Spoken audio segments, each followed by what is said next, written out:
Nous sommes ici à Saint-Honoré-des-Laux, l'église de Saint-Honoré-des-Laux, plus exactement dans sa crypte, c'est-à-dire en sous-sol, devant un chemin de croix. Le chemin de croix nous situe 2000 ans en arrière par rapport à notre époque, à Jérusalem, au moment où Jésus a vécu.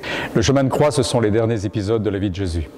Jésus, nous le croyons comme chrétiens, est le Fils de Dieu venu en notre chair, vivre avec nous notre condition humaine, notre vie humaine, mais en même temps nous délivrer aussi de tout ce qui dans notre vie est lourd à porter. Et les derniers épisodes de la vie de Jésus sont essentiels. Lui-même l'a présenté ainsi, et les chrétiens ont toujours voulu accompagner Jésus dans ces dernières heures pour non seulement le suivre au plus près, mais comprendre mieux quelles sont ses intentions.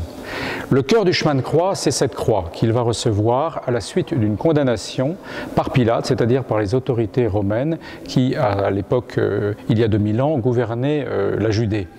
Le Christ va être chargé de sa croix, et cette croix, il va ensuite en supporter le poids jusqu'à même s'effondrer sous elle, tellement elle est lourde. Et elle est là comme le symbole de tout le poids que Jésus porte sur ses épaules, qui n'est pas tant le poids de toute l'humanité que le poids du péché de l'humanité.